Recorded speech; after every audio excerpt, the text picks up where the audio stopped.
he alleged that the entire Christian religion was essentially a misunderstanding. It was really all about the consumption of these psychedelic mushrooms and fertility rituals, captured in stories and tales and parables. Yeah, it was academic suicide for him to come out with that statement, and still very controversial. And there's threads of truth in all of this, but I don't buy it on the grandiose conclusions that he made. But clearly, mushrooms have inspired religion. I teach these workshops on gourmet and medicinal mushrooms. At one of these workshops, this very spiritual guy, he's very quiet. He waited until everyone was gone, and he said, "Paul, I've been sent here." I said, "Really?" He says, I'm a devout Christian. I'm in Billy Graham's inner circle, and a bunch of us take psilocybin mushrooms as sacraments. And it's brought us closer to Jesus, closer to our religion. These fascinating mushrooms have played a surprising role in human history, especially in religion and spirituality.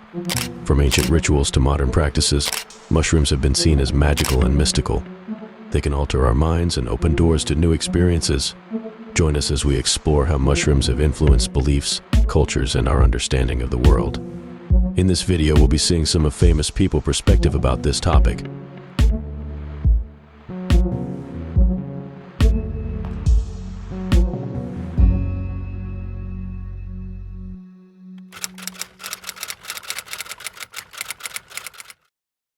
Have you looked into any of the connections between ancient religions and psychedelics, like any of the John Marco Allegro stuff? Yeah, I did. I didn't go that deep into it. I went in deep enough to know that there are a lot of very serious scholars, and Allegro is one, and Carl Ruck is another, and Gordon Wasson, the guy who kind of brought psilocybin to the West, who I write about at some length in the book, really believe that it was experience of psychedelics, which has been in culture for thousands of years, we know, whether you're talking about the Amazon or Africa, and that these experiences may have nurtured the religious impulse. You know, where do you get the idea of a beyond? Where do you get the idea of a heaven or a hell, if not from some altered state of consciousness? You know, people talked about visiting the underworld in Homer's time. So how did they do that? Was it dreams? Dreams don't have the authority that psychedelic experience has. There's something about psychedelic experience that has this. It's not just an opinion. It's not a fantasy. It's something real. It's objective truth. This is William James called the noetic quality of the mystical experience, and that certitude comes from psychedelics. And so it seems totally plausible to me that at the very earliest stages of humanity, if people were indeed taking psychedelics, this might explain how they came up with these ideas. There are other alternative theories, and it's not provable. I just don't know how we would begin to prove it, but it seems plausible. And you know, the ancient Greeks had a psychedelic that they used, we think, they called it the kykeon, Kykeon, and they had an annual ritual ceremony, and it was the only time in the year where you could use this drug, and it was a ritual for Demeter and harvest or planting time, and everybody in Greek society did this, and people, it was secret. It was called the mysteries, the Eleusinian mysteries. And you weren't supposed to talk about it, but there's a few accounts around, and people talked about visiting the underworld, making contact with the dead. And Carl Ruck, who's a classicist at BU, says that was a psychedelic potion. We don't know what they were using, whether it was mushrooms or something else. The Greek use of drugs is very obscure. They only talked about wine.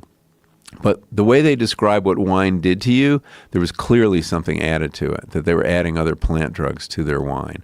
Because they would have these tiny little glasses and they'd take these big trips. So we don't know what it was. Yeah. Tiny glasses of wine. Tiny glasses. And they were very careful about when you used it. And you know, people would completely lose control. And it was just like, no, this isn't wine. This is something else. Yeah, so it is. Some sort of a psychedelic from grapes or added to it? Well, I mean, we don't know.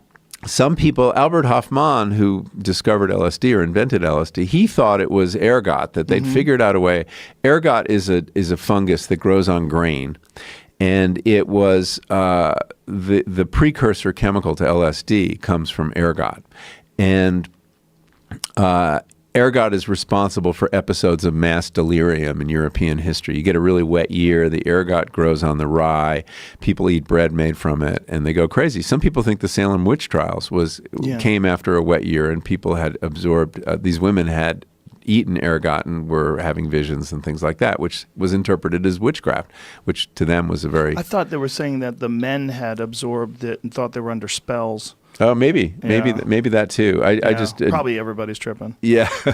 So anyway, so they think the thinking is if you just been... eat ergot, you're not going to be. You could get gangrene. It's not a clean chemical. And but the thinking of Gordon Wasson and Carl Ruck, and they were collaborators on this theory, was that the Greeks perhaps had figured out a way to derive a purer chemical from ergot that could be made into something very much like LSD. But again, nobody has succeeded, and they've tried for the last 20 or 30 years to take ergot and make something, through simple processes that the Greeks could have mastered.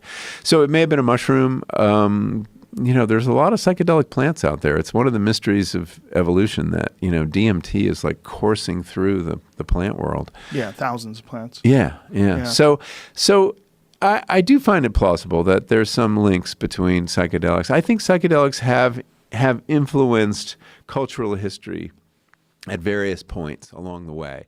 And one of those may have been to kind of nurture this religious impulse. But again, it can't.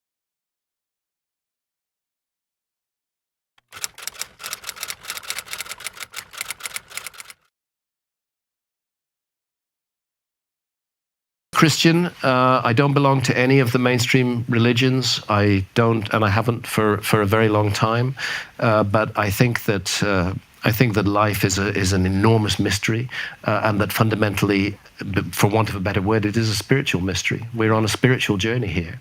I think that the mainstream religions have narrowed that journey down into dogma and into creeds, where in most of the mainstream religions, most of the time, whether we're talking about Christianity, Judaism, or Islam, the Abrahamic faiths, the monotheistic religions, people. There are exceptions, but a lot of people are not having any direct contact with spirit. They're being taught what to think. They're being told what to think by basically a bureaucrat who happens to be a priest or a rabbi or a mullah who's saying, these are the teachings, you must adhere to these teachings, and actually if you don't adhere to them, we're going to censor you in some way or another.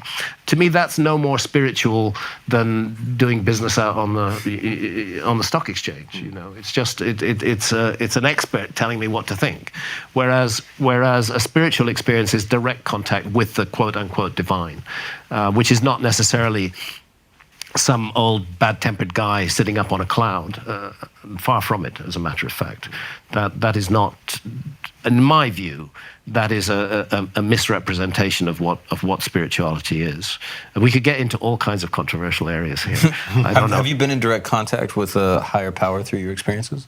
Yes, on psychedelics, I've particularly on ayahuasca, I have felt the presence of the entity that I call Mother Ayahuasca. You felt the mother. I felt the mother, and I felt her teachings, and I felt grateful. What was that like?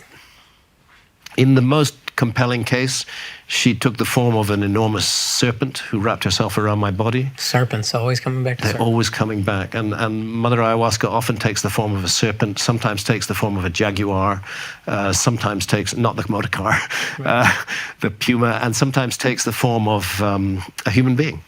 Was there any fear? The message was no. I didn't feel fear. I felt enormously. Was wrapping around. No, I felt enormously comforted. And again, I got a message that I've had many times: is that you won't be good at giving love to others if you don't love yourself. If you're constantly hating yourself. And I've gone through long periods of my life where I have felt very negative about myself. So that that was a positive experience for me. I would say every experience I've had with ayahuasca has been positive, even the most challenging ones. Yeah, what was the toughest? The toughest experience I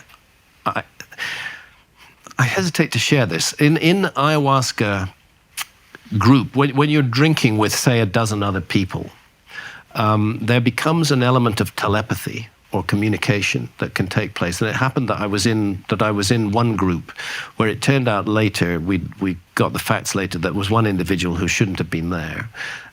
In ayahuasca, there's a tendency for you to lower your barriers. Your heart opens. You're very vulnerable to other people. And unfortunately, and this is a phenomenon that I would warn anybody of who's drinking ayahuasca in the West today, or anywhere as a matter of fact, is that there are people who are using that vulnerability to gain psychic advantage over you. And it was the feeling, first of all, it happened to my wife, Santa, who was beside me, and then it happened to me, of an individual trying to enter our heads and take control of us. And we learned more about him the following day, and it turned out he'd been there the year before and had done exactly the same thing. We didn't know that at the time. He seemed to have developed some sort of psychic power. And when we questioned him about it, he said, "I'm this basement shaman. I go around ayahuasca groups because I benefit from them." And what he meant by benefiting from them was, basically, I'm a psychic vampire. I draw people's energy. I take it away from them. So these dangers can occur, and that's where a good shaman will stop that happening. Wait, what did the ayahuasquero do? In this case, he did not do anything. It was most unhelpful. But I think he's learned greatly from that experience. Read this, the Sacred Mushroom and the Cross. Yeah. Did you read it? Several times. Did you read the Dead Sea Scrolls and the Christian Myth as well? From Allegro. Yeah, that's the one that was. So the Catholic Church bought out the original one, right? And it was very difficult to get a hold of for the longest time. You had to buy copies of it. I've heard rumors to that effect. Yes. Yeah, and then he comes out with the second book, the Dead Sea Scrolls and the Christian Myth. What did you knowing as much as you know about language? Yeah. Like what did you feel like he made leaps? Did you feel like he made these connections that maybe were based on speculation? So he writes, it's pure philology, right? So it's word games and things that only linguists, I mean, I think it's incredible that people who aren't linguists can actually read that. It's really, really difficult to read Sacred Mushroom and the Cross. But the basic premise is that the New Testament, written in Greek, has this Semitic substratum. So underneath the Greek, the author, the gospel writers and Paul are actually referring to different terms in Hebrew or Aramaic. And that these terms have in turn come from the Sumerian, which any linguist would say is a language isolate, that there is no real relationship between Sumerian and the Indo-European languages like Greek and the Semitic. So the premise of the argument is something that most linguists don't accept. However, and Carl Ruck has written the afterword to one of the editions you probably have of Sacred Mushroom and the Cross. And he gets into some complex theories about psycholinguistics and this interesting idea that just because they aren't related, there are certain words, certain names, certain vocabulary, like plant definitions, which would carry across the different languages. And I find that somewhat interesting. But when you dig into the words that Allegro was recreating, he places an asterisk actually next to these words because they can't be corroborated by the ancient texts. So some of these Sumerian words he straight up hypothesizes as existing, but they can't really be found in the existing tablets. So it's hard to correlate some of those meanings he draws down from the Sumerian. But that said, he makes very interesting claims. For example, like in 1 Corinthians 22, there's this interesting line where he says about that we preach Christ crucified is a skandalon for the Jews and a folly for the Greeks. And skandalon in Greek means like a bolt or a snare, like a trap. And Allegro ties it to like a tikla in Aramaic, which is like what he calls the bolt mushroom, and in Sumerian ukushtigila. And so he's saying that Paul's actually telling the Jews that the Christ crucified is a mushroom instead of a skandalon. It's like a code word. Like the skandalon is a mushroom, and then for the Greeks he says it's a folly, which is moira in Greek, which actually means mandrake, which is another psychedelic plant. So there's all this different wordplay going on, but it's really hard to tease out any physical forensic evidence for this stuff. If you like the video, don't forget to subscribe and like for more content.